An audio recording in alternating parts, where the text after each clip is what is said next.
Det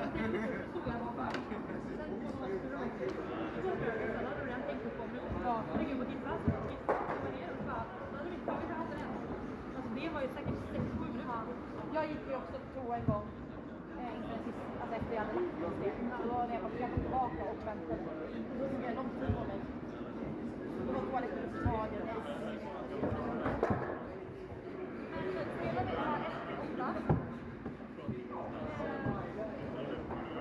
Då var det här grej att jag alltid tror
Så det her, det vi sier alle på rosa.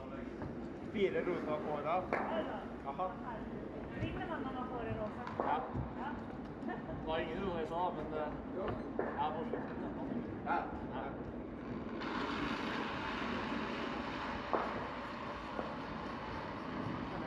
Ikke bare ting hvis vi rosa.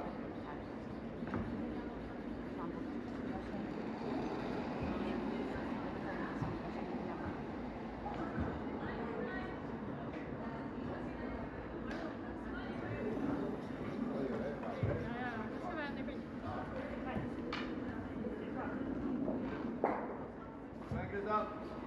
Spot.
Well, good afternoon, everyone. It's the final of the 2022 Sundbyberg Open, and we have the dream final for you, at least if you're a member of the Sundbyberg Curling Club. We've got Team Isabella of Wranå against Team Anna Hasselborg, both from the Sundbyberg Curling Club. So this is like a club championship final in the Sundbyberg Open 2022. Anna Hasselborg and their team came off a very exciting last stone or next last stone win in the semi-final against Constantini from Italy. And Isabella Wranå and her team beat Team Henderson, the young junior team from Scotland, in the other semi-final. Two very well played and exciting games. James Ryber with you here for this afternoon's game. Looking forward to commentating, and we're also going to have a few guests come in and have a bit of a chit chat during the game, so get a cup of coffee or a cup of tea and sit down and enjoy the show. Linda Stenlund, the new player on Team Wranå. She was the 5th player for the Swedish junior girls at the World Juniors last year, and got picked up by Team Wranå, and it's been a fantastic start for her on this team, and they've had a couple of great weeks out in Canada, including a semi-final loss at the recent Grand Slam. So great start for that team, and a great first stone for Linda.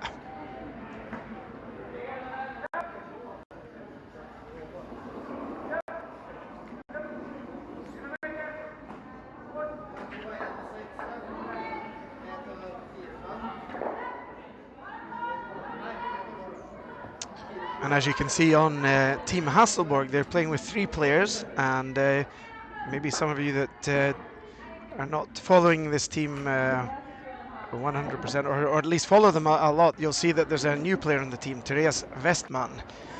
She is the new reserve player on the team because Sarah McManus is due to have her first child in a few weeks.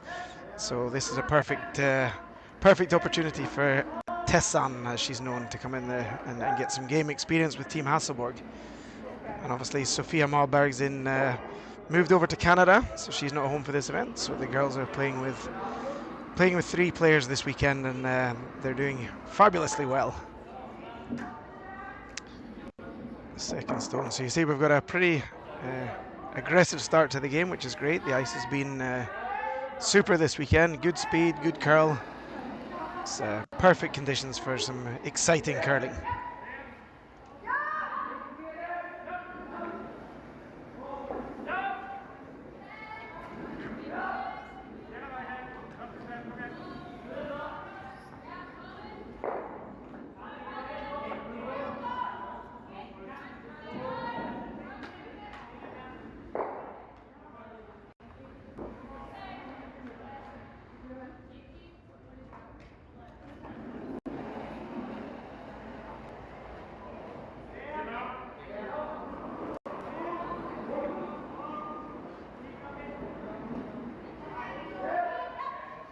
So the third stone in the opening end. Sorry if I have some Swinglish here this afternoon.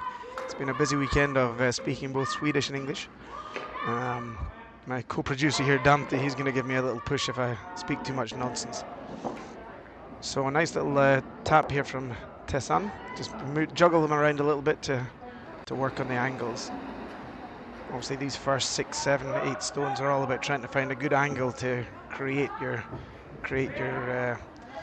openings and create your chances in the first end here.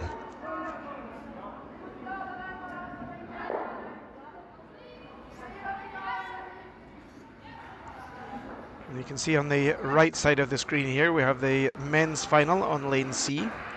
Team Burning Goats from Gävle in Sweden against Team Horstad from Norway. Not quite sure what club they are, but they're from Norway, and but because it was the club championship final here between Hasselborg and Wranå, we decided to follow this game. But we'll keep you updated on those scores, as well as the scores on the bronze games between Team SWE from Norway against Sumpan Seniors from Sundbyberg in Sweden. And we also have the bronze game in the ladies division between Team Constantini from Italy and Team Henderson from Scotland. As I say, we'll keep you updated on all the happenings around the rings.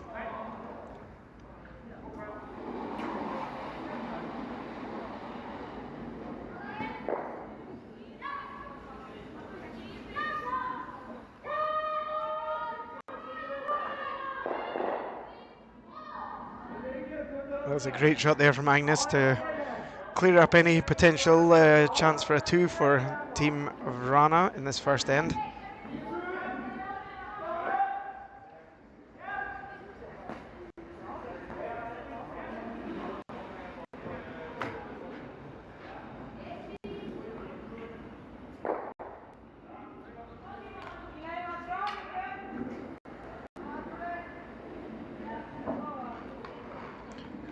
So Isabella Wranå, seeing that there's not much chance of getting an easy 2 here, they're going to have to go on the offense and create their own 2 here. So Maria Larsson with her second stone of the end. She's going to just try and swing one in there onto the forefoot and put some pressure on Agnes with her next stone.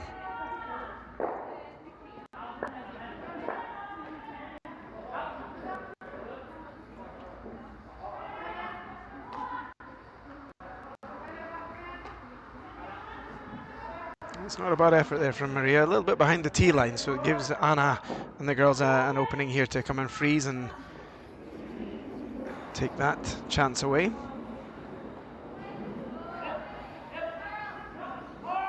Yeah, this has been pretty consistent all weekend. We've had hog-to-hog times of between 15 and 14 and a half. There's a slight drop in speed in the second half of the game, but generally it's been pretty consistent. Robin Alberg, the ice maker here, has done a fantastic job. It's been pretty challenging conditions outside. I'll get back to that later. Let's see how we get on here, but he's done a great job keeping the conditions as good as possible. And I've seen some great curling. And it's just a shade heavy there, and that's going to create a really nice opportunity here for Wranå in the first end, who've got the hammer.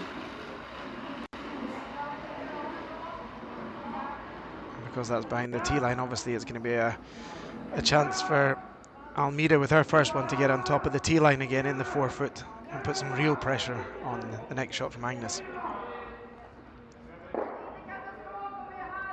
Almeida de Val, obviously a normal player in Team Wranå, but also the Olympic bronze medalist in mixed doubles, playing together with Oscar Eriksson. They had a fantastic Olympics. It's her first international senior event, and she had a fantastic tournament, played extremely well.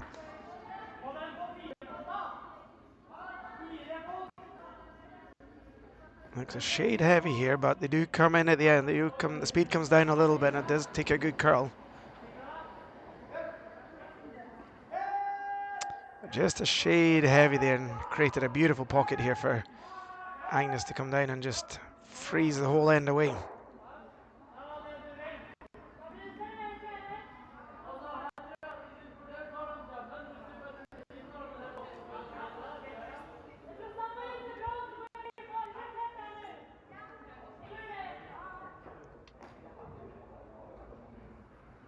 Teams have been caught out a little bit sometimes in the first end, where it's just gliding a little bit further than they're thinking. Both teams have had a 5-minute practice before the game, and yeah, it certainly speeds up in that first end. We'll take a split time on this on the hog to hog, see what we get.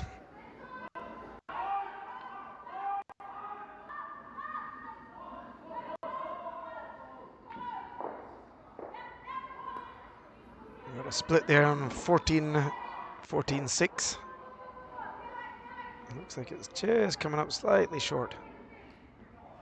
But pretty good there, because at least you've got somebody to controlling the top of the forefoot. It's usable anyway.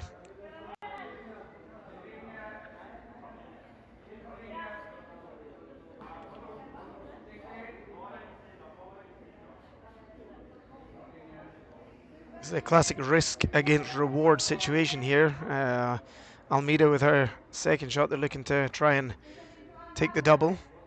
Obviously the angle's slightly off here because we're filming from the cameras that are placed above lane C, but it looks like they can see quite a lot of this, so they're going for the out-turn double here and try and get a roll in behind the cover. I think that was the call anyway.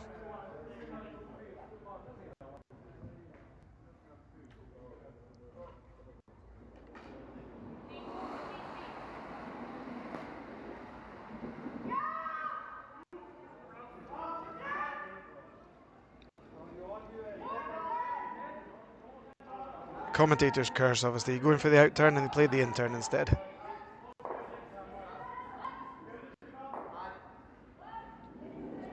Well, it wasn't a perfect shot, but it did have a good effect. Got rid of the guard and got another one in on the 8 foot there. Another yellow stone in on the 8 foot, which is causing a bit of a headache for Hasselborg and Team Hasselborg.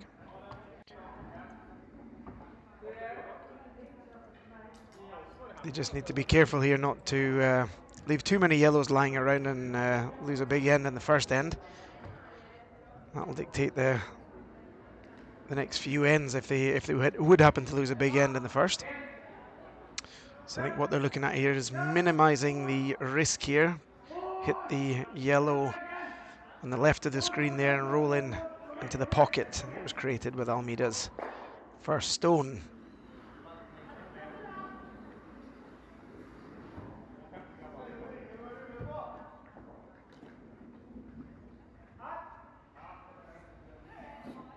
Got quite a big margin for error here. She can hit anything from just off the nose, if the weight's hard enough, to around about half a stone, and you're going to create something decent for yourself. The only two shots that would not be great here are hitting it too thin or hitting it too thick. But anything in between, anything from, I guess, maybe 7/8 to maybe a half, you'd probably be okay. Maybe even a third. A third, you maybe get away with something.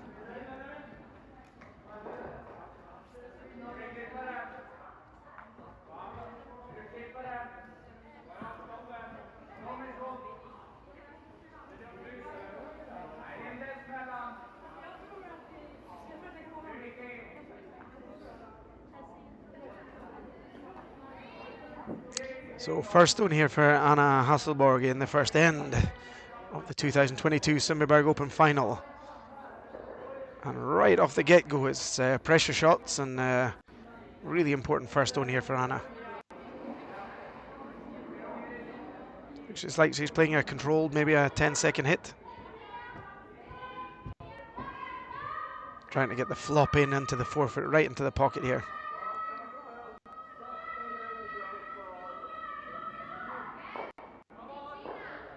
Oh, got away with a little bit thinner than they were hoping for, but it worked out quite nicely for them. Managed to get a little spin up to lie shot. Still leaves a double for Isabella Wranå, but then there's going to be a double or a triple back for Hasselborg. So that was a really nice first shot from Anna. Throws a bit of pressure back to Isabella. This is great having these two teams. We have the queens of Swedish curling with Team Hasselborg and maybe the princesses coming up, Team Wranå. And certainly, you know, these games are not just for fun. These are serious games, and Isabella Wranå really trying to push in this next quadrennial to try and trying to make their breakthrough and get an Olympic spot in the Olympics in Italy in 2026. And obviously Team Hasselborg been at the last two Olympics, so they want to go for their hat trick of Olympics. So it's going to be an interesting 4 years ahead of us. Isabella Wranå's first shot, first end.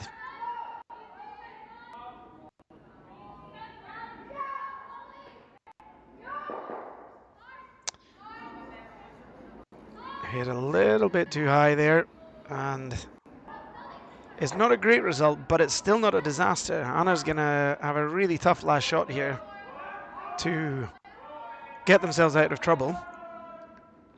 It's a tricky, really tricky situation. You can't guard it. If you put the guard on this, then Isabella's going to be able to hit their own yellow on the right side in the picture as we see it here, and maybe get 3, even 4. I think that's what Anna's thinking about. Maybe she's looking at risk, minimizing the risk here. Maybe just go for a double. That's what they're talking about, I think. Because there's no given easy draw here either, and if you get the draw slightly wrong, then you could be even giving away an easy shot for a 4.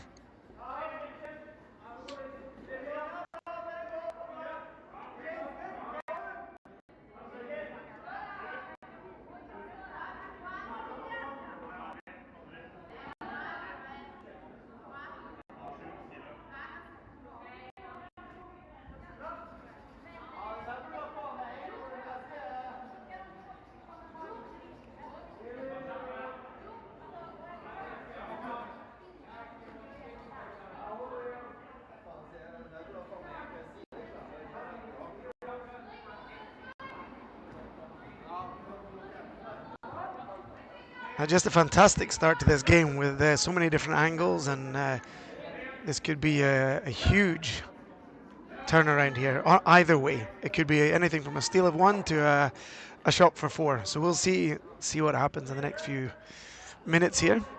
I think they decided they're going to throw the draw into the forefoot. They're going to try and come down and corner freeze their own blue and make it really difficult for Team Wranå and Isabella's last shot.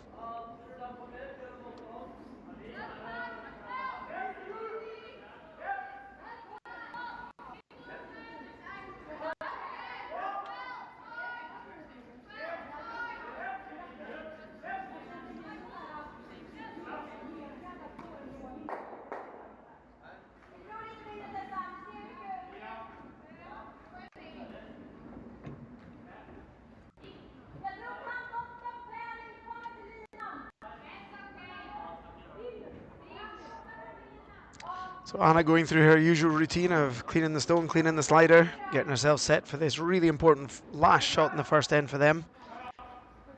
They've had some issues with a few pickups this weekend, so they're just making sure this stone's going to be really nice and clean to get down the ice.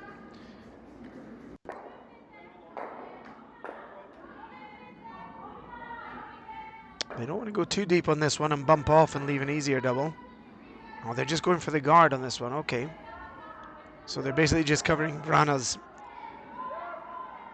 yellow, but it's really important here to cover the right side of the shot. The left side doesn't make any difference, but they will need to cover the right side, and that looks like it's a pretty good shot. So now it's going to be a question of what does Isabella do? She's got the run back blue, yellow, blue for 3. Not an awful lot of risk with that. As long as she hits it anywhere from the nose to slightly on the left side as we're looking at it, then that'll be a 3. She just doesn't want to hit this on the right side and give up the steal of 1.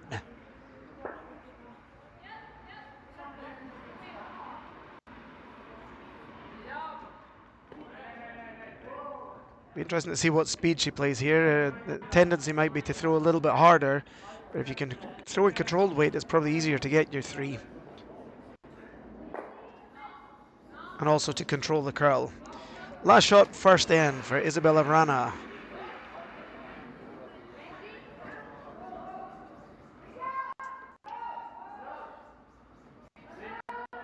Looking a little bit wide at the moment. And just on the wrong side. Almost got away with a sneaky Steve there for 1, but I think it's a steal of 1. Threw a 7.5 second hit on the last one there that just didn't pick up the curl. Slightly straighter in that spot, and just off the nose. We're very close to making a 2. But that's a huge steal in the first end when it was looking like maybe giving up a 3 or even a 4. So if we're playing Monopoly, we could say that Anna and her team used the get out of jail free card in the first end, so they're going to need to be really careful because it looks like Team Wranå are on the hunt for a win here.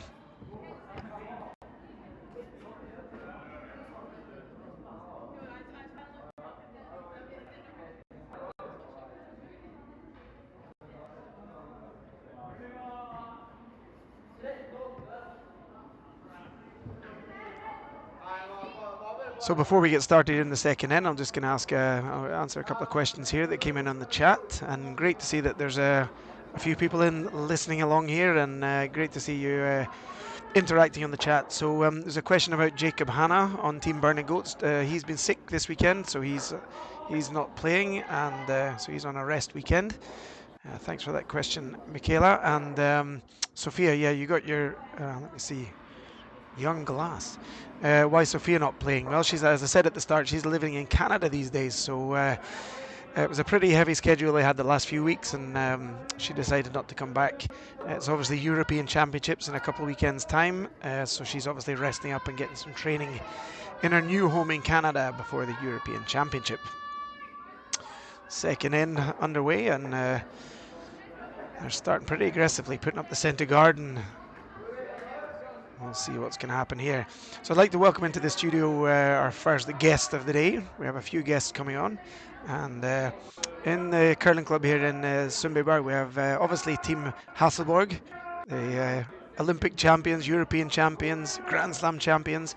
We've got Team Wranå, former World Junior champions and semi-finalists on the Grand Slam. But we've also got another young female team coming up, Team Foxglide, skipped by Moa Dryburgh. And Moa, this is your first time playing in well, a slightly bigger senior event. Well, second time actually. You've already been on 2 events this year in the senior. Yeah. So welcome into the studio. You've been playing this weekend. How did you find the weekend? It's been really good. It's been quite an experience this weekend. We didn't really play our best curling, but we still had really close games against everyone. So yeah, it's been a good experience and lots of fun to play against everyone and in our home clubs. Yeah, that's really cool. And you know, you guys are still very young. 3 of you are 17 and one's 19, and you got the chance to play against Team Hasselborg yesterday. How did you find that? How was playing Anna for the first time? It was a bit nervous, I would say, but it was still, I was really excited to play them because, you know, it's Hasselborg, so, and we haven't played them before, so no, it was good fun, and it was a close game as well. So yeah, it was good fun. That's great effort, and obviously your season's based around I guess getting back to the World Junior Championship, where you guys took a silver medal last year. Congratulations on that. Great effort. What's your process for getting back to the World Juniors now? Yeah, so we have the Swedish Junior Nationals coming up in 2 weeks. So yeah, we have to win that one to get back to the World Juniors in Finland. So that's our goal for the upcoming week. Cool. Lots going on, lots of exciting stuff to play for in the next weeks with the Europeans coming up, Swedish Junior Championships, and our main focus of the day, the Sundbyberg Open Final 2022. Yeah. How have you found the ice this weekend? It's been pretty fast, so I think that's good, and I think it's good for especially these teams, Hasselborg and Wranå, to play. They're used to playing on good ice and fast ice, so I think it's good for them as well. So yeah, it's been good. It's been pretty good curl as well, so yeah, fun to play on this ice. Second end here, we've got the cracking shot from Tessan Westman. She came around and put it top button, or just on the tee line. Tough to see from here, but I think it's just on the tee line. Yeah. What would you do here, Moa? I was thinking maybe like freeze tap. Yeah, because I think you have to do something with the blue shot. Yeah, the hit and roll is pretty good as well. So just to line 2. So yeah. It's a little bit tricky to see the exact angles, like we were talking about this, because the camera's slightly offset. It's tough to see, but it looks like they can see maybe just an edge of the stone. Yeah. Maria Larsson's second shot coming in here. First shot. Looks pretty good. Oh, that's a cracking shot from Maria. Perfect weight, perfect line 2, great shot. Has it been, has the ice been really sensitive, or has it been quite forgiving? Well, it depends on what sheet you're playing, actually. some sheets have been a bit trickier than other ones, so I think maybe A and D has been more tricky. Than we only played one game at B, but I think yeah, maybe the D one is more tricky. So Okay. yeah, but otherwise it's been pretty good. I know Robin said it has been very tricky trying to keep the ice conditions in good shape. The weather in Stockholm this weekend has been absolutely fabulous, by which I mean it's 14 degrees and sunshine, which is unusual. Yesterday we had 14 degrees and rain and caused an awful lot of frost. Yeah. Did you have problems with the frost, or was it okay? It was. I think it was okay. But you could, yeah. It was. It was a bit frosty at some points, but it was still okay. I would say it was. Yeah, it was okay. It was not that bad. Yeah. Nice shot with Maria's second shot here. Line 2, keeping on the pressure in the second end. And now it's a real cat and mouse game to see who can get the roll in behind the centre guard or the roll right out onto the wings. Quick update on the other sheets here. Team Sumpan Seniors, Mats Wranå, they took a 2 in the first end against Team SWE from Norway. So 2-0 to Wranå. In the men's final, we have a blank in. Nope, they're still playing the first end. No, they're playing they're on the third end. On the third end Yes. already.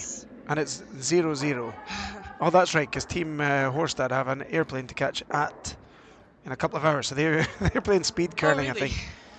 And in the women's bronze game, Team Constantini from Italy took a 2, leading Team Henderson 2-0.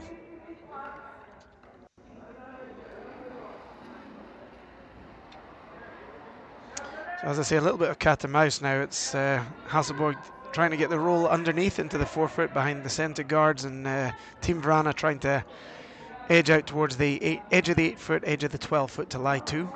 They don't want to roll too far out though, because that might force Hasselborg into making the draw round anyway. Looks a bit.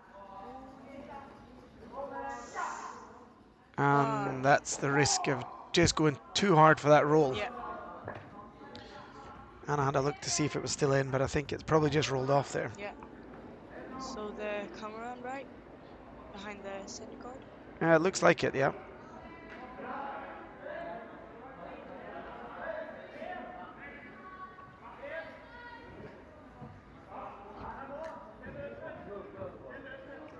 How's the ice been to sweep on? Has it been good sweeper's ice? You're the skip, obviously, so you're maybe not doing too much sweeping, but how has the communication of the sweeping been? I think it has been a little bit tricky because it's been a little bit hard to read the ice at some points. But yeah, as I said, it's been pretty fast, so that has been a bit tricky as well because the ice here isn't always really fast, so it's been a bit tricky to sweep. Yes. Talking about the ice being slightly fast, commentators curse there, Mo, Exactly. I think. The just a little bit too much on that one and didn't bite at all. No. And as we were talking about just at the start here, they have a 5-minute training each, and the ice speeds up, and it tends to be a bit quicker in the first few ends, and then it maybe drops off slightly after Yeah, end 4 or 5. Yeah, maybe like 14, something 14. Yeah, 14 T's.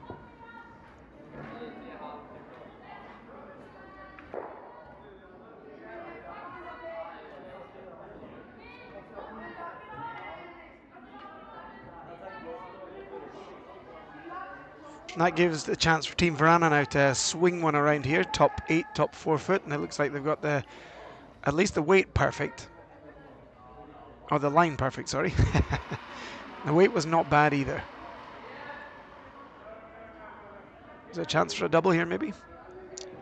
Yeah, I think so, right? I'm not sure if they're playing. Yeah. The question is if they go for the double, and Anna's looking at it now, if they go for the double, if the yellow stone in the right in the middle ends up jamming on the back left stone that Almeida rolled off on.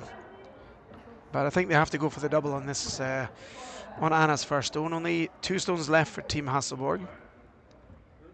It's the second end now that Wranå's had quite a bit of pressure on Team Hasselborg. Hasselborg had their out with the last stone there, just to put it through, but we'll see if Anna can come and save the day here.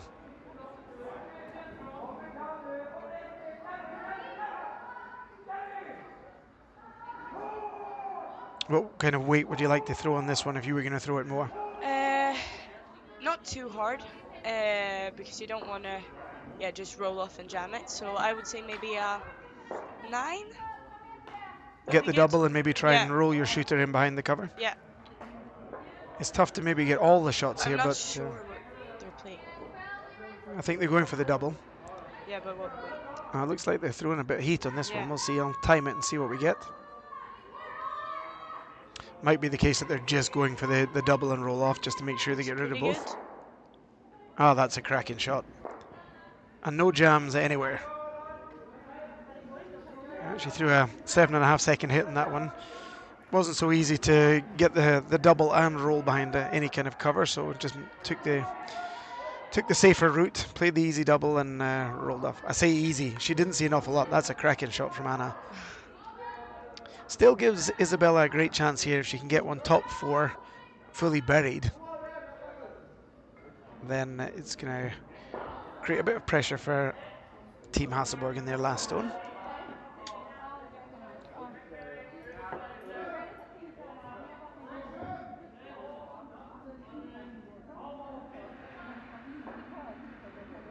Let's see how Isabella gets on here.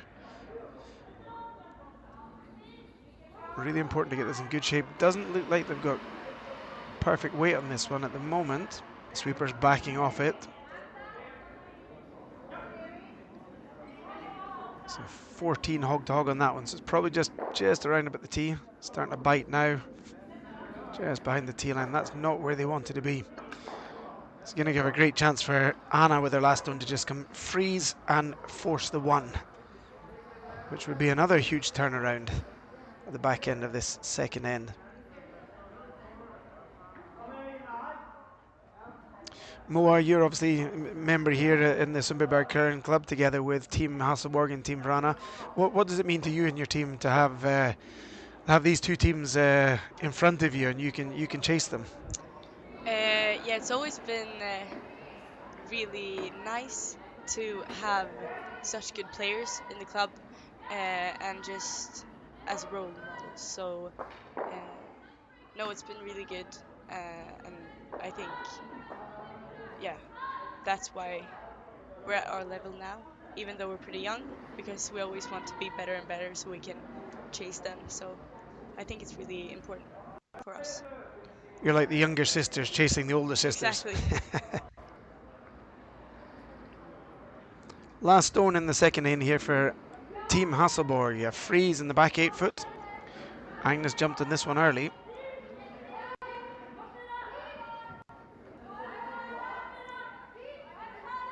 Looks like the line's pretty good. It's all about the weight now. It looks like a bit light. 15-3, and that's not gonna cut it in this end, I don't think, even with Agnes's fantastic sweeping. Or, oh, that's a great effort from Agnes to get it in there. That's a huge sweep from Agnes. 15-3 hog, and they still managed to get that top 4 foot. Yeah. Just like you were saying, Mo, the ice is pretty quick. But it still leaves a stone. It looks like you can see maybe half of that. So maybe with a hack weight. So a similar kind of shot to the one Maria played earlier in the end. Yeah. To make their 2.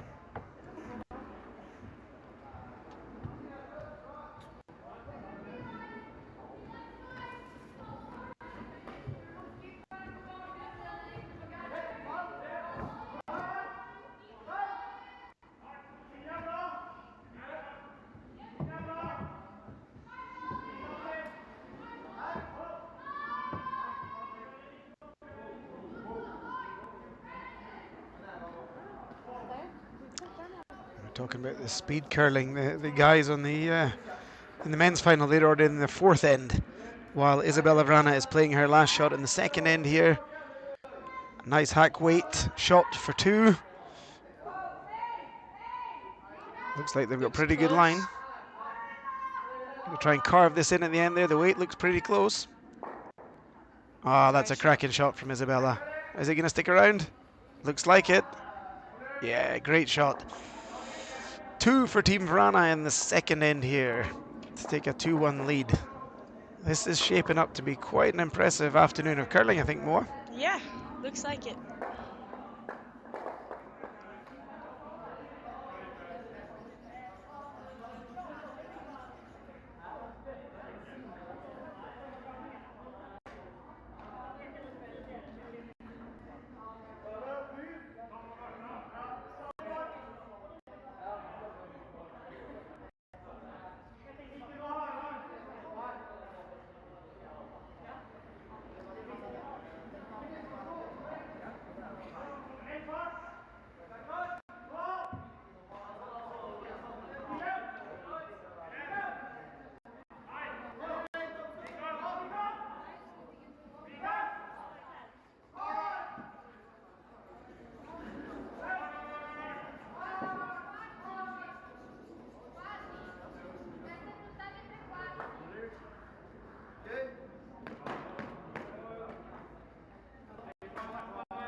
Third end coming up here after a couple of really interesting ends. First end very exciting, lots of stones in place. Second end a little bit more defensive and a couple of really clutch shots, both from Anna Hasselborg and from Isabella Wranå. And it's 2-1 now for Isabella Wranå going into the third end. And Moa, what would be your strategy if you were Team Hasselborg here in the third end? I think if I were them, I would have gone for the 2, but I think they will try either to go for a 2 or just blank. Yeah. Maybe third end here. I think they're looking at, that's obviously what Wranå's thinking, that they want to force them to take a 1 here. Yeah. To get the hammer back in the even ends. Yes. Be interesting to see. But with this new no-tick rule, you're kind of forced. There's not much to do here. You just get one top forefoot and then see how the end plays out. Try and either get the easy blank or the easy 2. Yeah, it's more hard to blank now. Now when we have the no-tick zone rule. So. Is it more of a race to the forefoot? Yeah, I would say that. It's much more tricky now. When we can't go for the tick or even just play a more open last end, or just if you want to blank, play a more open end. So back 8 foot for Therese Westman in our first stone. Obviously, Tessan is a very decorated and good mixed doubles player. Plays together with Robin Alberg for Team Ajiwa. And they've been working very hard on their mixed doubles curling the last few years. I think that's also part of the reason why she was taken into Team Hasselborg, for her good touch play, even though that one was slightly long. She's been really good this weekend, playing really good curling. So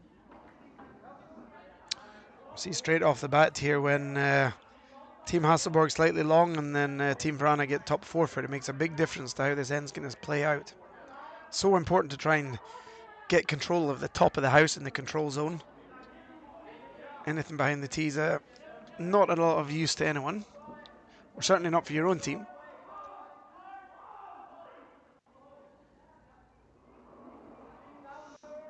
How's the plans for the rest of the season then, More? We talked about obviously World Juniors, Swedish Juniors coming up, but do you have any other events that you're looking towards now? Yeah, we're playing the Division 1, the men's Division 1 in Sweden. So we have some of these events, and then we also we're planning on playing the Elite League and the Swedish Nationals. So yeah, and some more junior events as well. So busy season. A couple season. of more events coming up this season. And we're just talking about that no tick zone rule, and that was a massive mistake from Tessan, not getting the line right at all there. And as soon as you move that yellow guard off the center line, then it gets put back, and this is a huge advantage now for Team Wranå to put a lot of pressure and try and get this force here in the third end of play in the women's final at the 2022 Sundbyberg Open. Exactly, and Hasselborg has to play really good shots from now on to maybe have a chance to take a 2.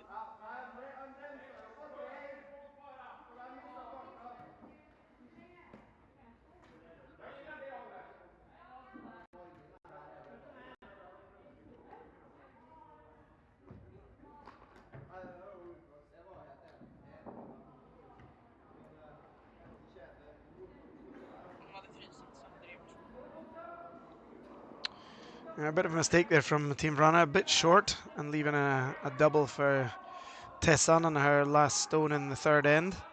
Looks pretty good. Oh, curling over. That's not a great end of play from Tessan, unfortunately, and they're putting really putting themselves behind the 8 ball on this end.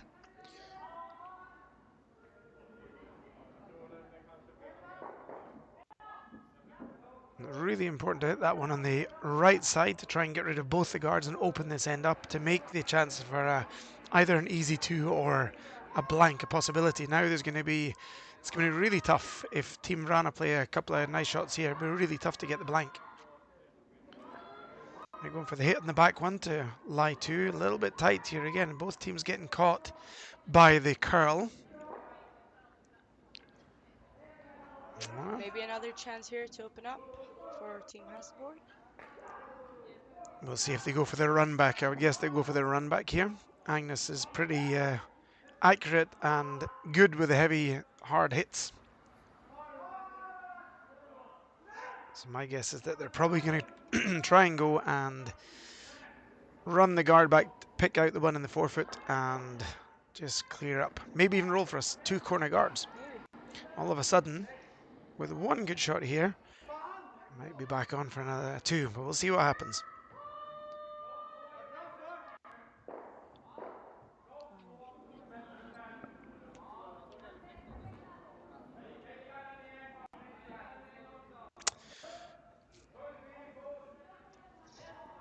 Both teams not quite making exactly the shots. I mean, it's very close to making a perfect shot there, but just slightly off. And that's advantage back to Team Wranå. So this is like, again, cat and mouse in this end. One team's got the chance, the next team's got the chance, backwards and forwards. All about capitalizing on the chances that you get when they turn up.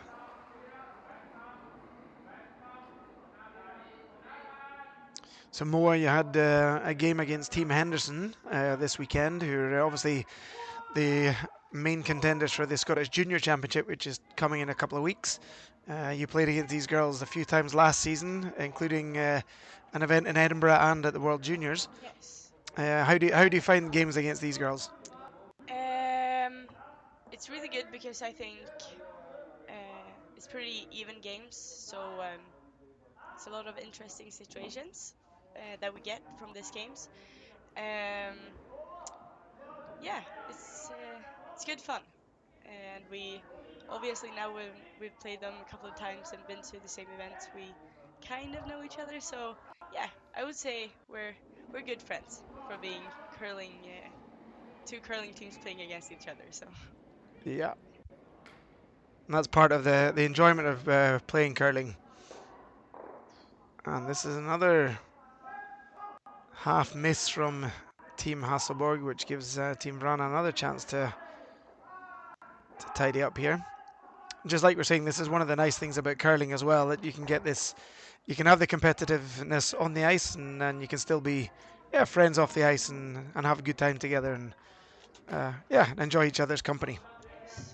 And that's fantastic that Team Henderson, amongst other teams this weekend, turned up and played. We had a team from Estonia, and we've had the Italian team here, Swiss team, and Team Hurliman, Corey Hurliman and her team. They turned up to play, which was fantastic.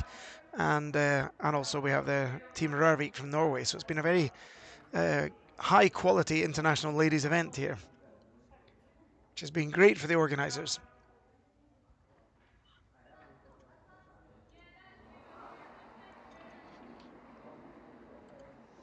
So last shot from Almeida Deval in the third end of play, looking to try and get it around here and put some big pressure on Team Hasselborg in the third end.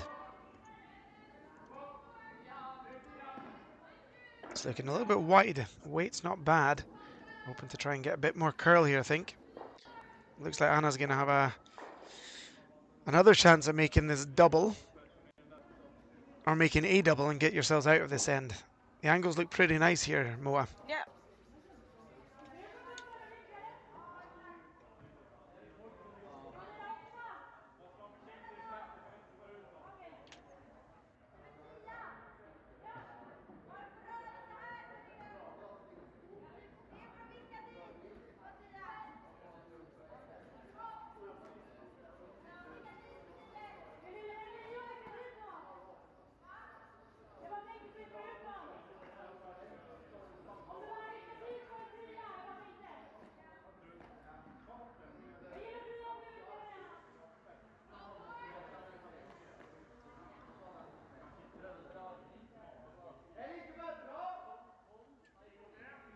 Not 100% sure what they're thinking about here, because at least from this angle it looks like you can play the double and roll off to the wing more.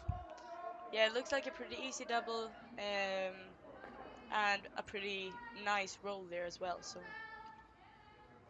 it would be really good if Agnes can make this one. Key obviously to stick around in the corner here. If they make the double and roll off, then obviously Team Wranå has another chance to come around the centre guard.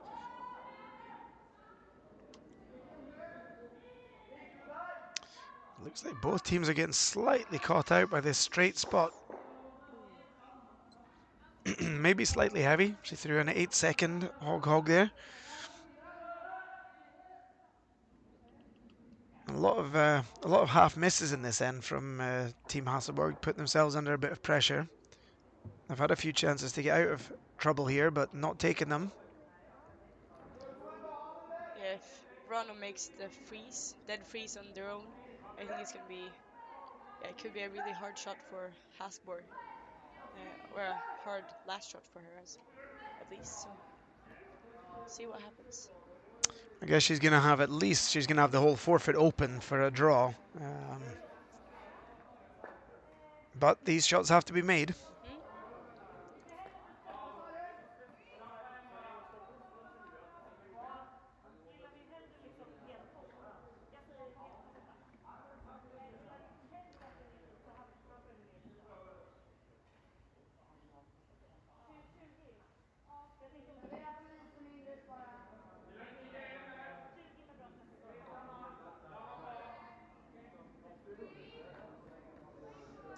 So first shot, third end for Isabella Wranå.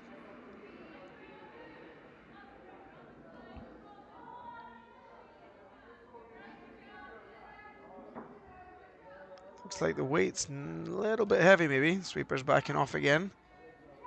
It seems to be coming down quite nicely. Picked a bit of curl. They've had some problems with that little straight spot there, but it looks like the line's perfect on this one.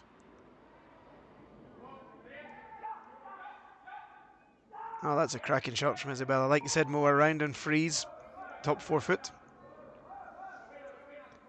Forcing Anna into going for the run back to try and get rid of everything. I think there's been easier ways to make a blank. Yeah, at least to open up so they can have a maybe easier to score one.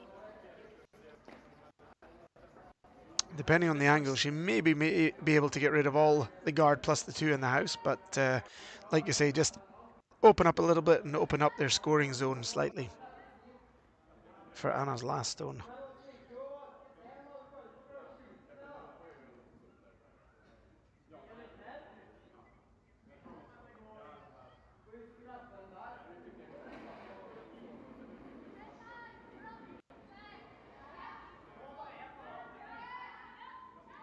Looks like it's pretty close. Nice shot. Well, that's a nice shot. Although this actually cuts off her draw to the forefoot now, so the question is if that was such a great result for them. Close to making a great shot, but just slightly off. Needed to catch just a fraction more curl. But it looked like with the way that angle was, the middle stone was just jamming in the forefoot all day long, and that's going to mean that they're not going to have a forefoot draw for a point here. or at least a much more difficult 4-foot draw for a point.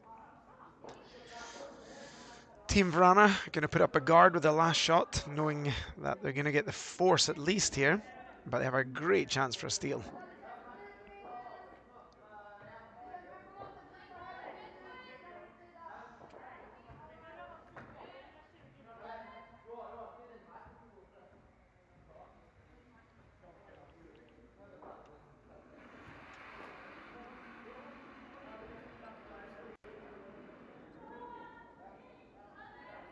Looks like maybe slightly long, but you have a little bit of margin here to even go top 12 foot, as long as it doesn't go in deeper than the one on the left, the yellow on the left. Looks like the sweepers have a bit of control for it. This looks like this curling actually over too far. So from that straight spot where both teams would be missing a little bit, Isabella went slightly further out, maybe caught some fresh pebble. Probably, yeah. And took a big curl there at the end, so Team Hasselborg being let off the hook here a little bit. An open hit for one here in the third end of play to tie the score.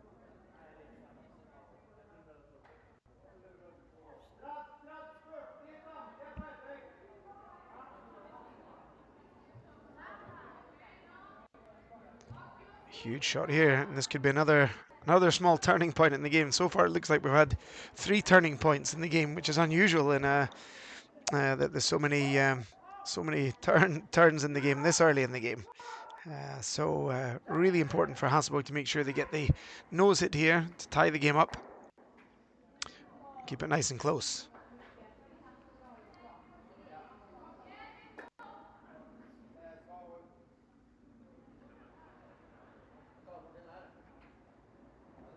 Last shot in the third end. Anna Hasselborg, controlled hit. Let's see if she gets this part straight. As I say, it's been a slightly straight spot here, and they seem to be slightly worried that this is going a bit straight again. Looks straight. And she's just found that little straight spot again, rolling off for a steal of 1 to Team Wranå. That's a tricky little track there, and both teams getting caught out, including Anna on her last shot. Moa, we're going to let you go back into the club lounge to enjoy the final. It's been great having you here, and I wish you and Moa, Tia, your whole team. There's 3 Moas. Yes. And 1 Tia. I wish you all a fantastic season, and I hope you have a successful Swedish Junior Championship in a couple of weeks. Thank you. Also at the home club. Yes. Cool. Have a good season. Thank you.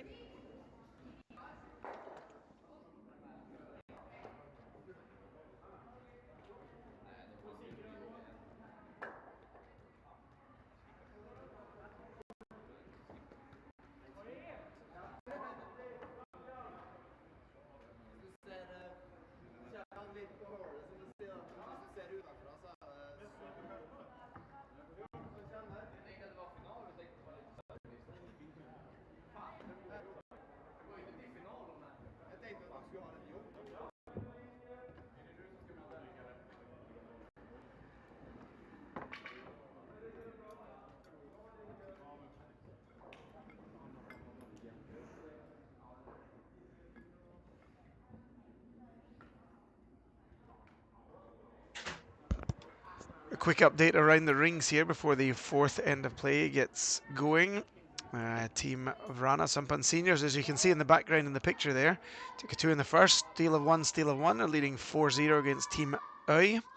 In the bronze game from the women's, Team Henderson just stole a 4 in the third end to take a 5-2 lead over Constantini.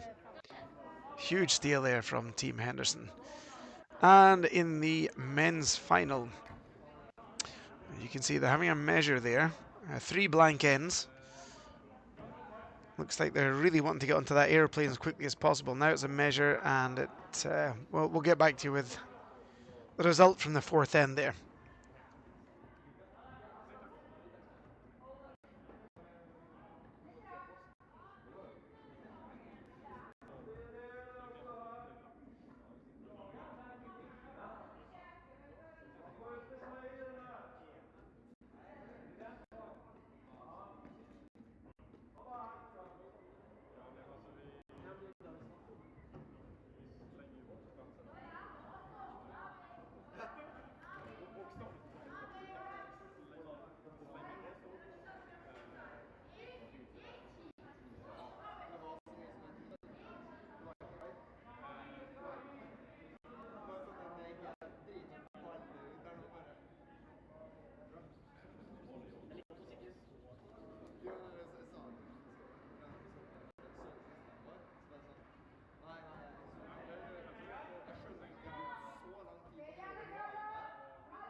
So fourth end of play here, 2-point lead for Team Wranå, the princesses, the pretenders, the team, the up and comers, looking to push their way through and push their way past Team Hasselborg in the fourth end here. 3-1 lead for Team Wranå. Delighted to be joined here in the booth with Alexander Lindström, the founder and creator of the Nordic Curling Tour. Alexander, welcome. Thank you so much. So we're in the third event here of the Nordic Curling Tour. It's the first season of the Nordic Curling Tour. How's it been going so far? It's been going really good. It's the reception has been awesome by the teams and the fans, and the supporters, organizations have been very good. So I'm very pleased so far. And we have 4 events on the tour for this season. Is that correct? Yeah. So this is the third one, and we have Karlstad late February next time.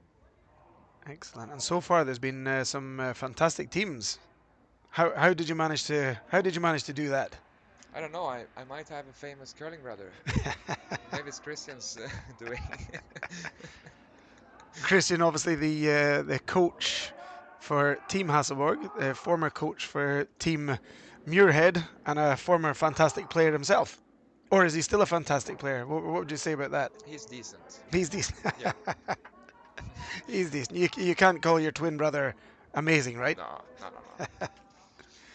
So the whole concept with the Nordic Curling Tour, Alexander, can you tell us a little bit about your thoughts behind it? Why did you start it? I basically started it because I felt that the level between or the step between junior and becoming a top player was so big that it was kind of difficult to reach the elite level, and there was basically nothing behind it or between it. So I just wanted to make that step a bit smaller, especially in Scandinavia and in the Nordic countries. We had lots of tournaments before, and they just disappeared one after one. So now we need to travel a long way and spend a lot of money to be on the World Curling Tour. So I just wanted to make that step a bit easier and cheaper. Well, it's a fantastic initiative, and I think a lot of it seems to be for sure, and certainly for us here in Sundbyberg, the organisation committee, it's fantastic that we have this opportunity to work together to try and help, like you say, young curlers coming through and give them a chance, and maybe even old curlers a chance to also compete and have some fun against these young players. Yeah, and that's also like the main thing in the tour. It's to keep the players in the sport. So it's not just about helping young players reach the professional level or a high level. It's also about keeping the players in the game. So, and Sundbyberg has done an amazing job with recruitment and the work with the talents you have. And this tournament here has been super good organized, and it's exactly in the spirit of Nordic Curling Tour. And one of the things we talked a lot about, Alexander, was this trying to have some form of social event on the Nordic Curling Tour. Obviously, the high end game has become so professional now that it's become a job for most of these players, and maybe losing a little bit of the whole concept of the enjoyment of curling. Yeah, exactly. And before the tournaments before, it was always 2 divisions. It was always men's and women's, and we always had like a social gathering, even if small one, it was still there. And with all this professionalization of curling and curling tournaments, the first thing that went away was the Saturday evenings that became more games only, and then you split up women's and men's because you can get more teams in. And I feel like it's something that we need to keep because we need to prioritize that before just professionalizing and making it more. We need to have more social events. Yeah, I think that's really important. You know, I mean, these top end players, it's great, but there's only a very few of these top players that can actually play professionally. And, you know, if we keep going that way, there's definitely going to be a risk within maybe 10 years that you're not going to get enough people coming through to play the sport. So yeah, exactly. And I mean, we can see the top players today as well. All they do when they travel around is play. They go from the rink and to the hotel room. And this is also a nice break for them to actually play and do something else on the rink. And maybe spending some time with the other teams and socializing a bit. So it's really good. I like the reception we've gotten from these social Saturdays and events as well. So basically, what we're saying is, don't go to the professional level. Just come and play on the Nordic Curling Tour. It's a lot more fun for everyone. Exactly, exactly. And last night we had a fantastic event here in the Sundbyberg Curling Club. We organised a charity event that the players all took part in, and we managed to raise a total of 25,000 crowns for breast cancer and for prostate cancer research. So it was a great event, a lot of fun, and Yeah, I it think was the really players good. seem to have a good time. Yeah, really good. Like as I said, it's the social thing, it's the small things. It doesn't need to be big, but this was an awesome time and opportunity that you organized for a charity event, and with the lotteries and the sponsors and contributors, it was really good. And of course, a massive congratulations again to Joel Westerberg, who was the big winner on the charity last night. My God, did he ever win prizes? 3 brooms he came away with, I think. Yeah, I think he won on five from eight tickets. That was Yeah. really good. So yeah, if you want a lucky guy in your team, go and get Joel Westerberg to buy your lottery tickets for you. Got a question here. For me, with Niklas Edin injured again and likely facing surgery, any chance Christian can pull double duty as Team Hasselborg's coach and Team Ericsson's alternate? Well, if Christian would play with Edin or Ericsson, he would probably not be sufficient with being an alternate. He would probably want to switch with Niklas. So that would be difficult. No, but yeah, he's still a great player. But Christian has so much time and effort putting into coaching, so I think he's kind of done with professional playing for now.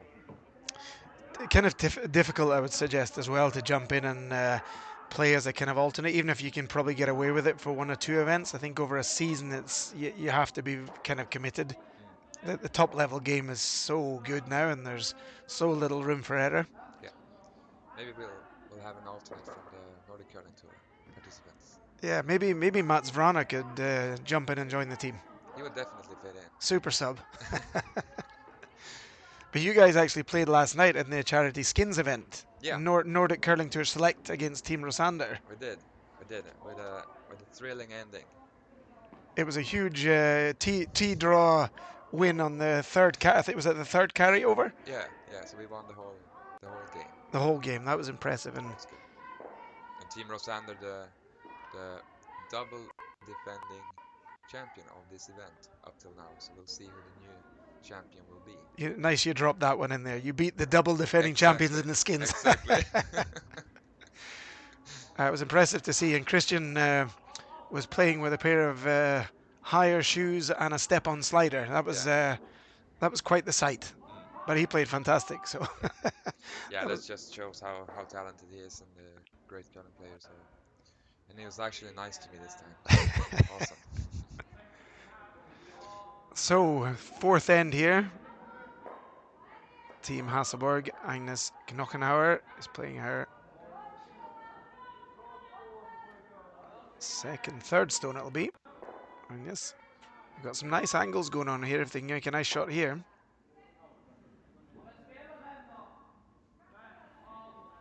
We've had a couple of kind of interesting ends here, Christian. Seems to be a few missed shots in the last end, but looks like Hasselborg's maybe going to have a chance to create something here. Yeah, they've just been a bit off so far, but they are a well-experienced team, and you can never count them out. That's for sure. But Wranå has played super good, solid, and yeah, it's going to be interesting the last 4 ends. We saw in the semi-final there that Hasselborg unfortunately had a pickup in I think it was the third end, and went under. Lost a steal of 2, yeah, and but managed to fight their way back in. Yeah. So for sure they're not gonna give up easy in this club championship final. No. And it's also always a danger when you're playing a team like Hasselborg with Anna with the last stones, having lots of blue, in this case Hasselborg's colors, around the house, just biters and so on. because Anna can make the really hard ones, the doubles and triples, in the end. So Isabella Wranå going to try and remove one of these blue stones, try and minimize the risks perhaps, not leave anything to chance. Really important you stick around here and lie 3, I would guess. Yeah, super important. Otherwise the pressure will be on Wranå to make something with her last. Looks like they're getting caught again on this slightly on a slightly straight spot here. Controlled weight hit. 10.5 seconds. Really important to lie around, and might have got away with it. Looks like they have. Yeah, I think they got the angles behind the yellows in the good positions, so the blue stones is blocking kind of the hit. And yeah, just to draw and try to freeze maybe the back one there. It's left a little pocket here, so maybe not it wasn't the perfect result, but as we've seen, it might be the ice is slightly tricky this afternoon, and they're not quite getting hold of the line and the weight perfectly. But really important shot now for Team Hasselborg to try and get themselves back into this. Yeah, they need some positive momentum here. They've struggled a bit so far in the game. So they need to get something going. And they've been 3 all weekend, so last game, and it's always some more stamina and a bit exhausting, so we'll see. And especially after their semi-final, that went all the way down to an extra end before they won. And I think they had a 10-minute break, cup of coffee, hot dog, Yeah. back at it. Fast lasagna. A classic Sunday afternoon in a curling rink. Exactly.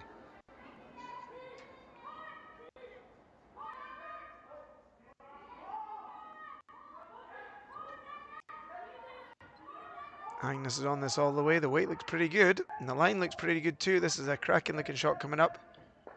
Yeah, looks really good. Great shot. And now it's going to be down to Isabella to see if she can make a shot here. They're looking at that double. Are you surprised that they're looking at the shot off the side blue? Would you maybe come down and freeze? Just follow them down? Could go down and freeze. I think Isabella likes enough to just push her own stone in closer, maybe get some action on the blue one that's freezing. But yeah, I would probably go for the freeze here. You get a better chance of stealing, and in case you miss by a small hair, you still have given Hasselborg a difficult shot for 2.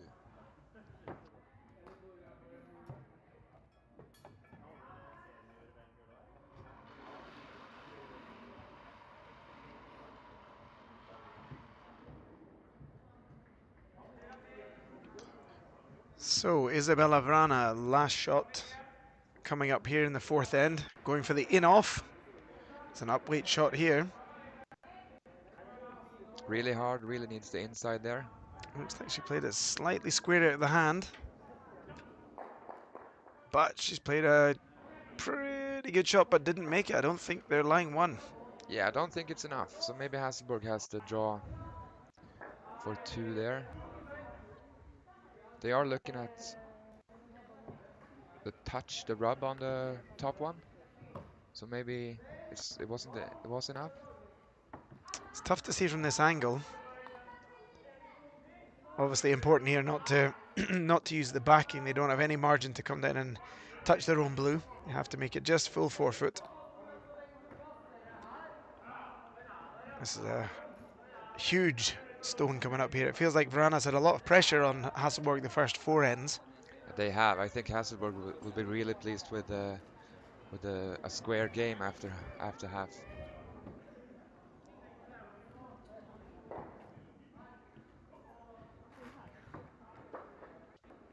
Last stone in the 4th end for Anna Hasselborg. 4-foot draw, skipper's draw to make the 2 here. Agnes is on it straight off the release, so it looks like it's slightly light. Anna joining in now.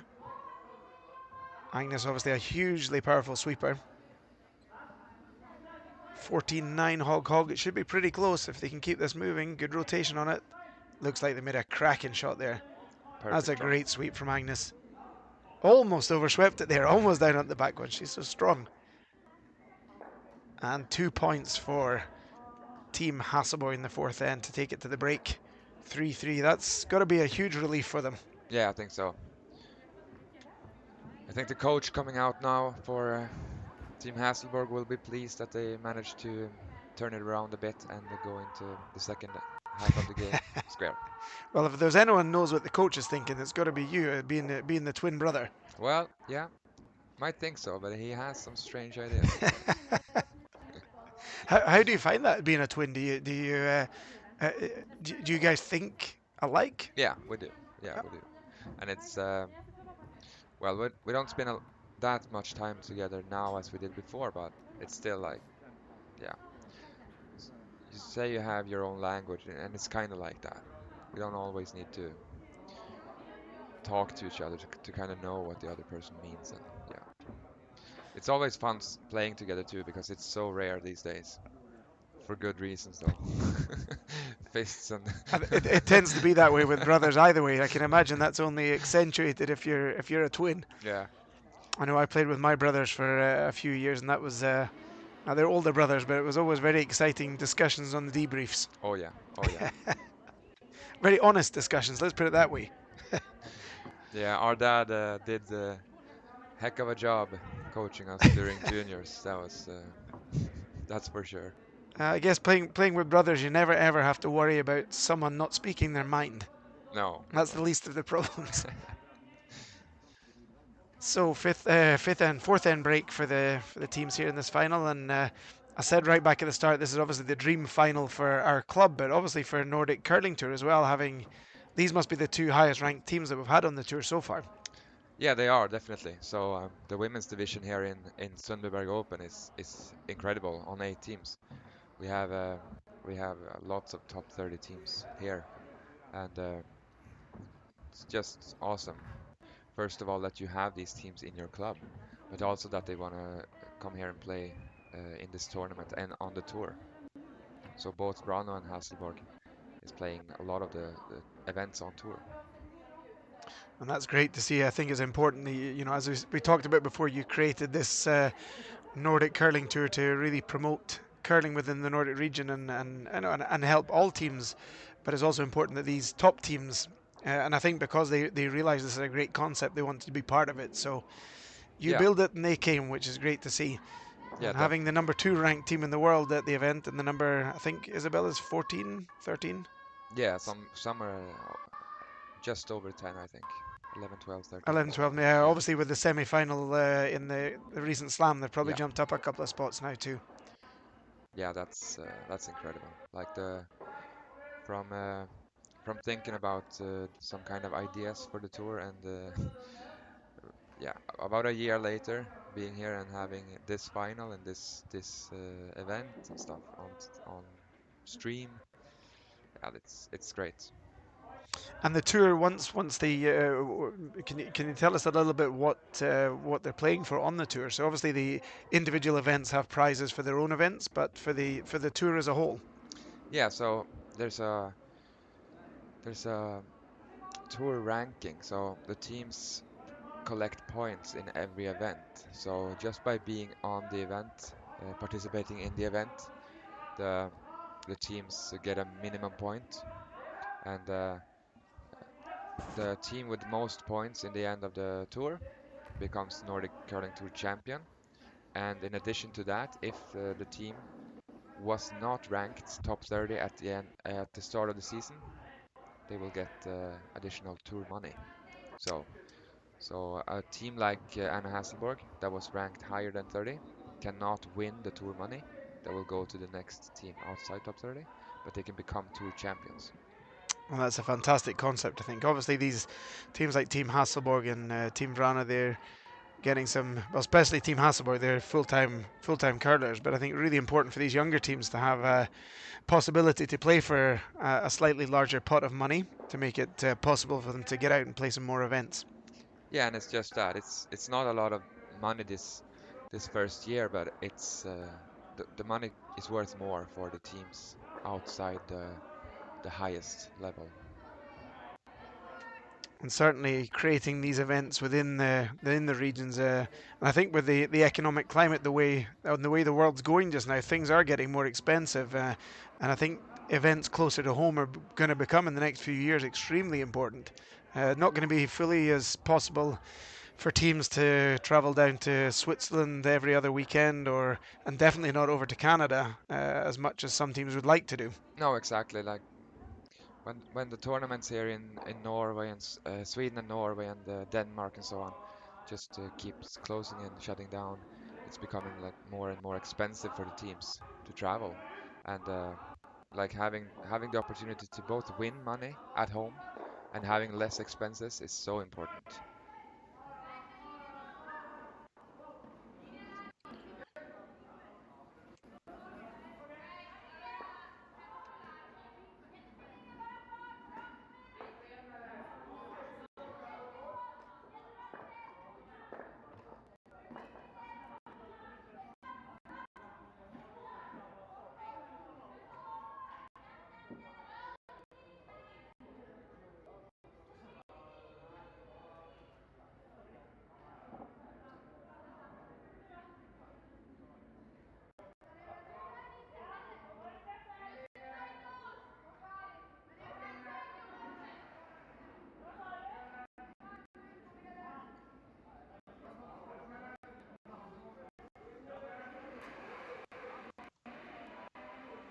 So fifth end action here in the final.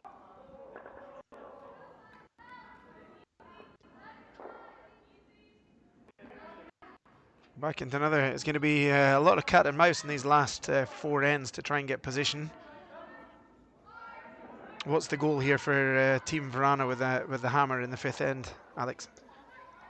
Well, the starting goal was probably to try to blank this end or get a deuce.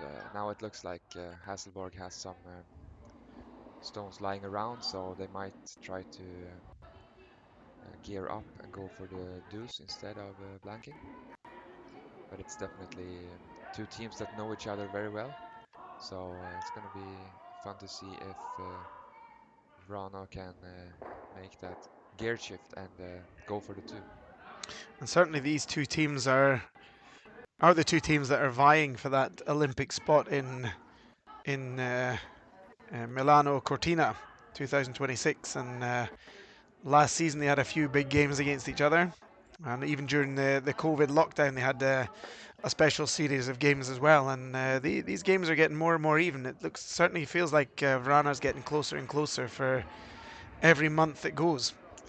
Yeah, and I think in the beginning Wranå was the underdog in their heads as well, but now more and more when they're making good results in Canada and on the World Curling Tour, and they are one of the best women's teams in the world by themselves. So I think they have more confidence in themselves as well in those games. That's a phenomenal shot there from Maria Larsson. Nice easy hack and roll, corner freezed on a Hasselborg stone in the back 12. Yeah, Wranå line 2, that was a cracking shot. Making perfect use of that biter from Hasselborg there. Tricky situation here for Hasselborg. They might have to turn this round by going on the offense again. Yeah, this really turned it around with that high guard that didn't curl up. If we get back to that, thinking just what you're reflecting on there, that they, maybe in their own heads didn't see themselves as on a level. How much does that play in? You've obviously yourself played at high levels. How much does that psychology play in when you're meeting teams that you're really wanting to beat? Yeah, I mean it's a big barrier to cross. If you cross it once or twice, that is the thing that can make it much easier to play them and win the next times. And Wranå has beaten Hasselborg before, but they haven't really done it in those big qualification games for the championships. But looking at the teams they're beating now, going for example to the semifinals in the slams last time, they're really not far behind. And do you see this coming out in terms of tactical decisions, or where do you see the difference in how Team Wranå is approaching the game? Yeah, a bit of the tactical. I mean, Hasselborg has great experience. They've been on the absolute top circuit for so long, despite being a rather young team. But I mean, Wranå is gaining experience and confidence every season, so they are not far behind. We were talking to Moa slightly earlier about them being the younger sisters to these two teams, and obviously they're having someone to chase. But I guess this will be the same if we think for Isabella Wranå. They've had Team Anna Hasselborg to chase. Exactly. And Anna had her teams to chase with Annette and Sigfridsson, Norberg. So yeah, the Foxglide as well with Moa. They have. I don't think you can have better teams to chase. It's you have two women's teams in your own club, which has their specialities in their own game. Anna with the experience and extreme precision, hard shots, and Isabella that with her team that's coming up so much right now and making lots of good games. Certainly some exciting times, and the next few years, as we say, the Women's Club Championship for Sundbyberg, it's going to be tough to win. Yeah, that's gonna be really tough. It's gonna be better than some championship, I think. Nordic Curling Tour is hoping that Sundbyberg will stay in the tour. We can agree on that here and now. We're happy to stay on the tour. No, we love the concept of this, and just like you said, given the teams these, if you're chasing other teams, it's really important to actually see these teams live and play them live. It is, yeah. Because if you never get the chance to play them, you never get the chance to really develop. You can Yeah. watch games and analyze them, but you have to be on the ice with teams to really feel what's going on. Yeah, it really is. It's the last piece of the puzzle. That is an absolutely fantastic shot from Agnes there.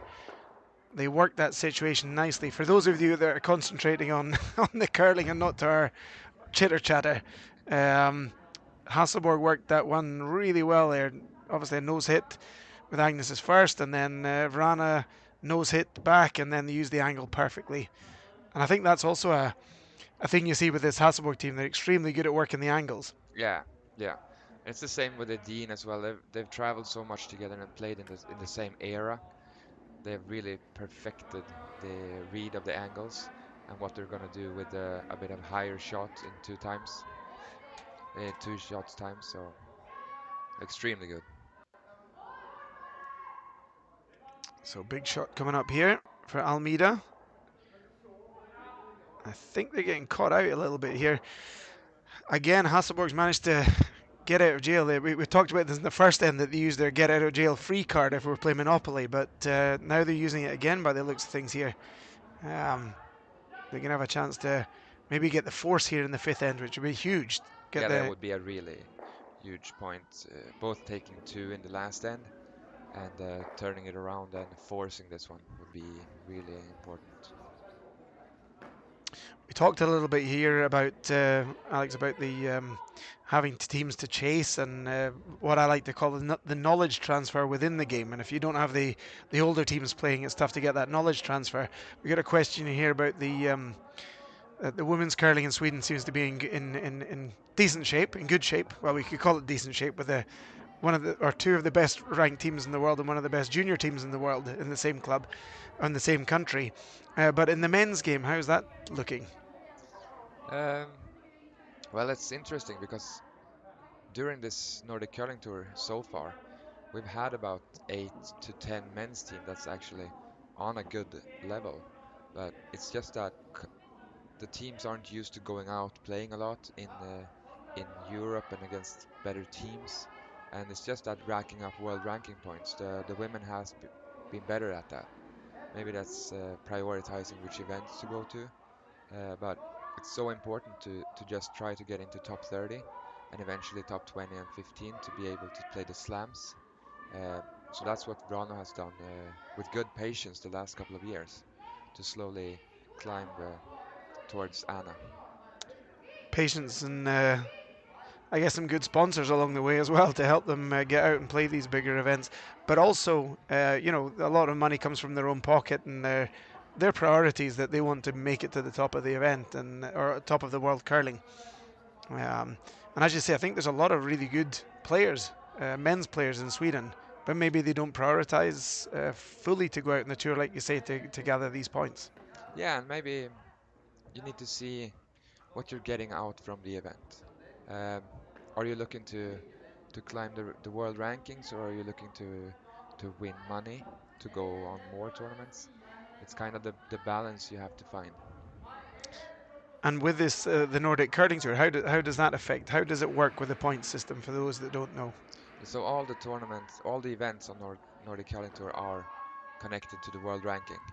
So since this tournament is not exclusive for the elite players and elite teams, it's a bit less points, but it's still valuable points and good points to get on the world ranking tour if you look with the points and cost ratio. So that's kind of the important thing for a lot of teams. They don't have to pay that much to get world ranking points here. So if you're looking in the whole the sort of big scheme of things, if you're a sort of younger team coming up or an existing team that maybe want to try and develop and get their way up on the world ranking, this is going to be a great starting point then on the Nordic Curling Tour to get some points, maybe generate some cash, to then be able to go to some of the slightly bigger events down in Central Europe, maybe in Switzerland. Yeah, I mean, if you look at the top 100 on the world curling rankings, you don't need to have a lot of playoff results, even on the Nordic Curling Tour, to be top 100. And maybe that's another uh, boost to go to top 50. So it's really important to just plan what you want and try to realize it from there. And obviously, just to clarify this as well, the teams, if there's more higher ranked teams, for example, this event now, we've obviously got the second and maybe 11th ranked women's teams in the world, that generates more world ranking points. Yes, so that is the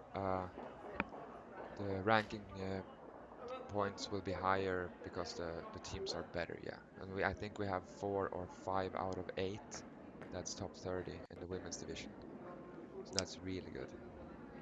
So it looks like that could be a great starting, or it's going to be a great starting point for a lot of these maybe younger teams or even established teams that maybe want to work their way up on the world rankings. And obviously, the more teams we get, the higher ranked, then the more we can help each other. Yeah, and I mean you can look at the Grand Slams today. There's Scottish teams and Swiss teams that actually just came there by basically playing the challenge tours. They played the challenge events before. So they didn't play the A events, the most difficult events, but they still racked up enough points to get into the A slams. So it's kind of don't lose the way in just because you think you need the top road in. Last shot here in the fifth end of play. Team Hasselborg managed to manipulate this end extremely well to get the force, and that's kind of if we put the reverse button on this game, looking an end back when it was looking like Wranå might even steal another one. This has been a huge turnaround. Yeah, this is huge. Both for Hasselborg, feeling that they are in perfect position with their timing, coming into the sixth end with the last rock, but also for Wranå, maybe feeling like they've lost their overhand, upper hand. It's a big turnaround, as I say. Now Hasselborg getting the hammer back, and 3 ends to go in 6, 7, and 8. And that's going to mean that Hasselborg's going to have the hammer in probably 2 of the 3 ends. So we couldn't have asked for a better final here, both for the club and for the Nordic Curling Tour. It's going to be an extremely exciting finish. Quick roundup on the other sheets. We have a result, by the looks of it. Yep, we have a result on lane A, the men's bronze game. Mats Wranå and the Sumpan seniors stole their way. They stole their way to victory there. Stolen 4 in the 5th end and an 8-0 win over Team SWE from Norway. In the men's final, after a pretty cagey and defensive start, it's 2-2 between Granbom and Horstad. Horstad has the hammer in the 6th end, And in the women's bronze game, Henderson stole their way up to a 5-2 lead, and Constantini are clawing their way back in here 5-4 after 5 ends of play in the bronze game. Some exciting games going on, apart from the men's bronze game. Yeah, and the men's bronze game winners, Wranå and the seniors, they took their their second consecutive third place. So they actually came third in the last event as well, Matchtown Trophy. And that's really cool to see. Talking about this transfer of knowledge, obviously that team has a huge amount of curling knowledge, and playing against them, you're going to learn a whole bunch of stuff. Exactly, and that's the thing we talked about before. Um, I heard that some teams or some might think that, well, they're seniors, why are they playing here, and why are they not playing like the other events? Maybe not for them, but it's so important for the young teams to play against them because they have so much knowledge. So if you beat Wranå and the seniors, you've done a really good job.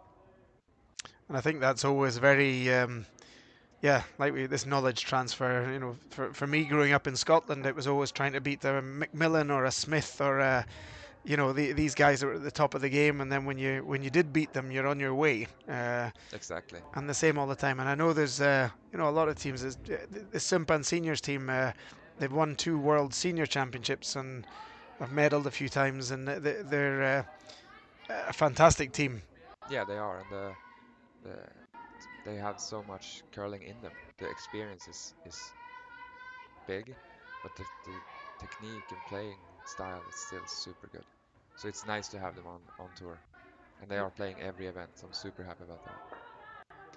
I think they're also super happy that they're still playing. I think when I get to their age, not that they're that old, but when I get to their age, I'd be super happy if I was still playing too. They did tell me that the warm-up took longer time now. Couple of days or kind of. And maybe the restitution.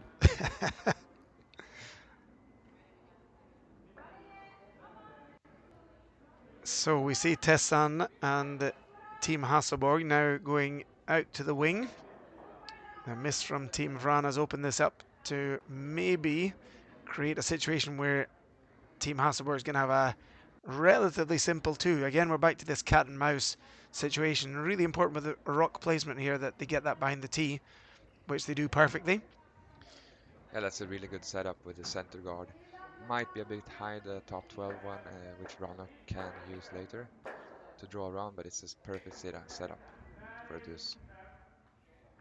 So what are we going to see? How are we going to see this end develop, do you think? I think Hasselborg is happy as long as it hits out on the 12 foot there, and as long as the stones are behind tee, they will hit. So this is basically the perfect setup if Hasselborg just continues. We'll probably see another draw going down there again. So really important that they get this on the tee line or slightly behind the tee line for Team Hasselborg. They don't want to leave this too high up in front of the tee line. Normally we'd talk about trying to keep the stones in front of the tee, but they want to keep this behind the tee. Why would that be? Well, you're playing as such a good team at managing the wicks and the rolls. So if they are above tee here with that top 12 foot a bit high stone, Wranå will be close to making the perfect roll, and then you'll be in trouble again. So just keep it behind the tee, and Wranå will have to gamble against the 3 if they wanna go on the offense. That's another great shot. You see Isabella there doing exactly like you told her there. Go for the roll. She did. But they might almost want to do what Anna did to them in the last end, that they try and get the nose hit, hope that Anna makes the nose hit, and then manipulate the end a couple of stones down the line. Yeah. So this is just cat and mouse. Wait, and try to see if you can get an angle later.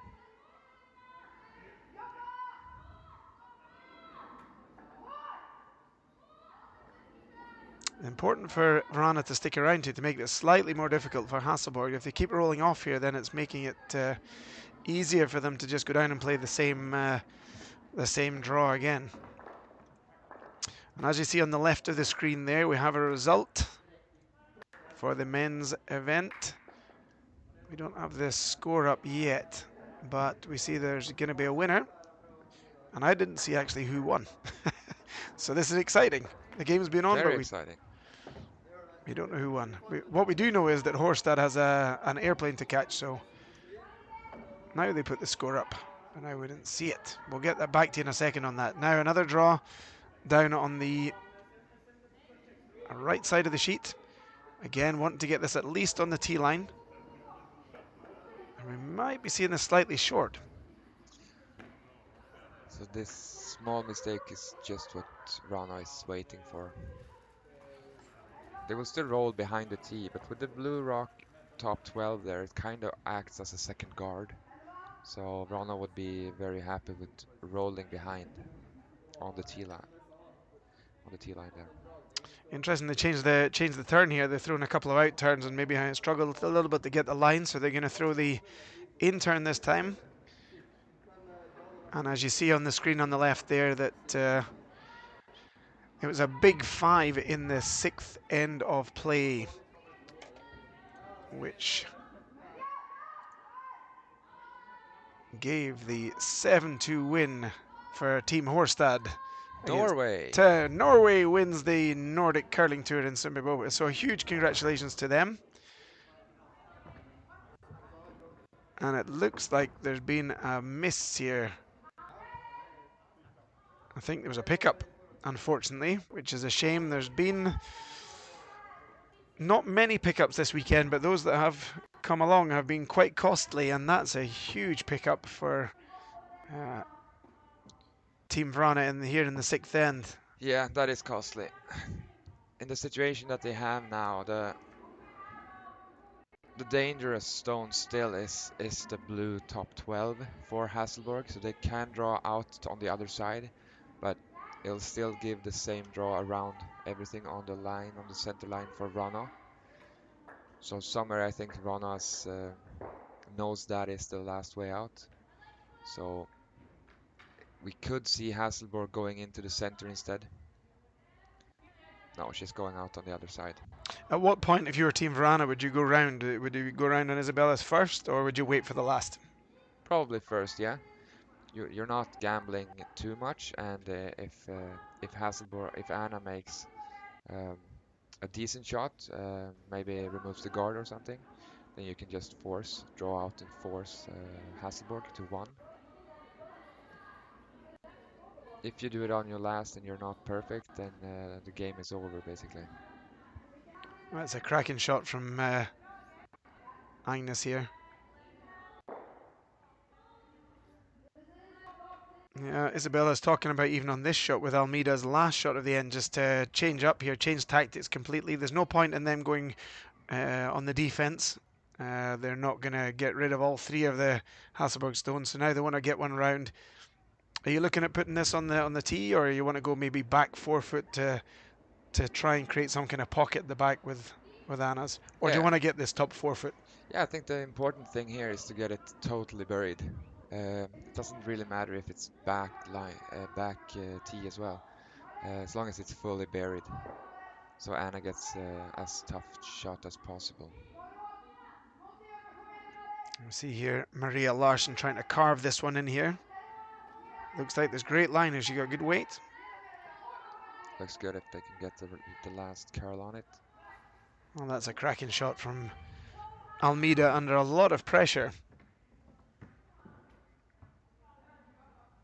It's a really good shot, and I think Anna can see some of it, but it's still a really good shot. It's Agnes's last.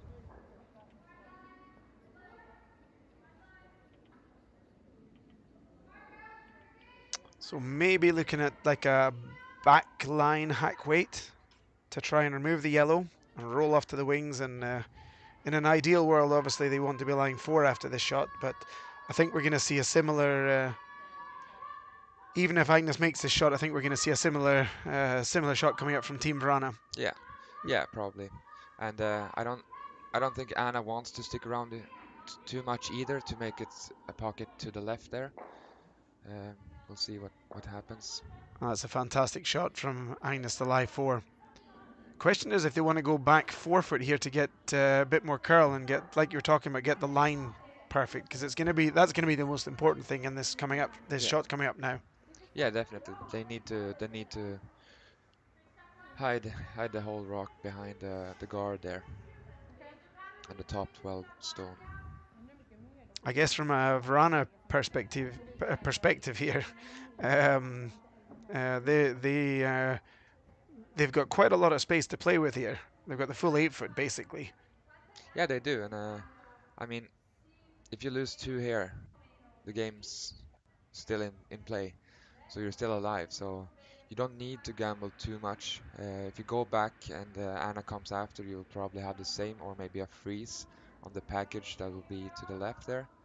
So it doesn't have to be gambling for the game here.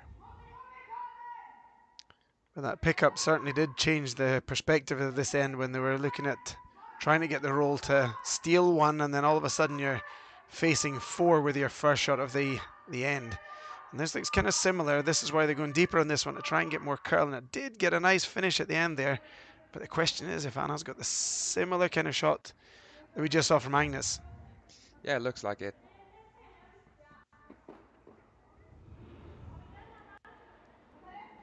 And Anna will always roll out here to the side, so maybe she can play a bit more weight on it and try to roll off. If she rolls to the side, it might create a pocket for Isabella. And if it was going to be a case of lying 4 or 5, it's not so important in this stage of the end. No, almost 3 as well is exactly with Anna's experience. It's very difficult to turn around.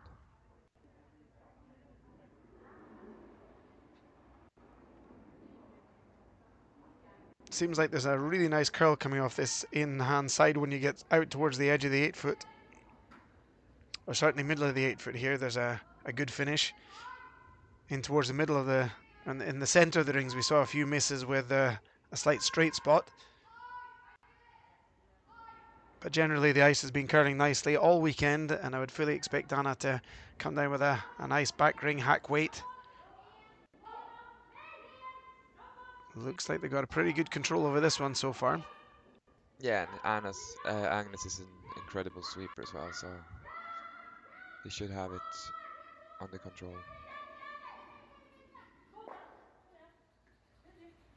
Ah, that's a great shot from Anna. So it's pretty much match point here. Or it could be match point. Isabella could play the draw from the other side to get the angle against the package there. She hasn't played that draw side yet, so Anna might have left them a little out here, actually. I mean, you can get the perfect freeze, or just like you're saying, anything from a 3/4, even maybe a half freeze. You might still get away with it. yeah. Because the yellow that's going to come down here is going to get stuck on the left hand, or the one on the edge, the blue on the edge of the 8 foot. So Isabella with a last shot's going to have quite a margin for error on the sideways part of it and the line. Yeah. I guess it's all going to come down to getting the right weight here. And you know, with Anna's ability to play the really hard stones, Isabella needs to be in perfect speed here to get the freeze and not the tap or a bit too short.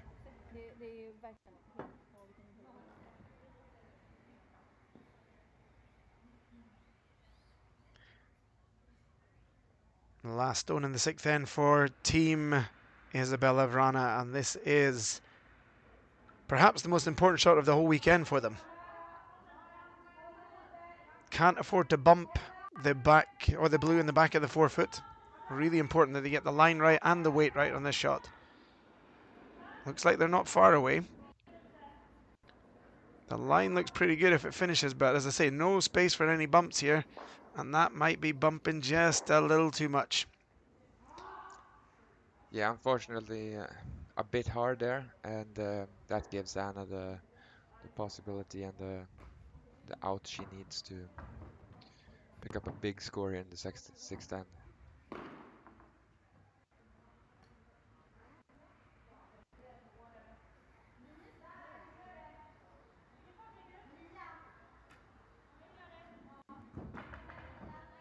Having a good thing. That's one of the things that's always impressive about the way Team Hasselborg go about their business. They're very methodical and discuss, even on a shot that seems very straightforward and easy for a team like this. They're always very careful and very detailed in how they approach every shot. Exactly, and Anna is so meticulous with her routine before the shot, so in her head it doesn't matter if it's an easy peel or if it's a difficult draw or tap back, so it's always the same routine and the same talk through. Last shot in the sixth end, Anna Hasselborg, an open hit for 5 points.